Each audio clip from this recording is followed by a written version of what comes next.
பணபலம், அதிகார பலம், படைபலம் இவை அனைத்தும் அங்கே வேகமாக சென்ற காரணத்தினால் ஒரு சில இடங்களிலே தவிர்க்க முடியாமல் சென்றிருக்கலாம்.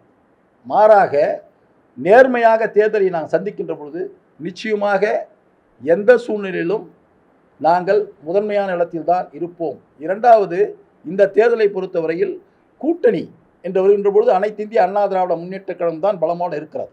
ஆனால் எங்களை எதிர்த்து நிற்கின்ற திராவிட முன்னேற்றக் கழகம் அனைத்து கட்சிகளும் கூட்டணி சேர்த்து நின்றிருக்கிறது. வாக்கு சதவீதம் உயர்ந்திருக்கிறது என்று சொன்னால் அங்கே நின்றவர்கள் எவ்வளவு செலவு செய்திருக்கிறார்கள், அங்கே நின்றவர்கள் எவ்வளவு செல்வாக்குடையவர்கள், இதையெல்லாம் நீங்கள் கணக்கு போட வேண்டும். இதையெல்லாம் கணக்கு போட்டு கழித்தால் அவர் உண்மையான சதவீதம் தெரியும். அது சட்டமன்றத்திலே தெரியும். பாருங்கள், இதே பாரதிய ஜனதா கட்சியோடு கூட்டு சேர்ந்த தேர்தல் களத்தில் என்ற திரு ஓ பன்னீர்செல்வம் அவர்கள் எவ்வளவு செய்திருக்கிறார், செலவு செய்திருக்கிறார் என்று போய் பாருங்கள். இந்த வாக்கு வங்கிகள் எல்லாம் சேர்ந்துதான் அவர்கள் உயரத்துக்கு வந்திருக்கிறார்கள்.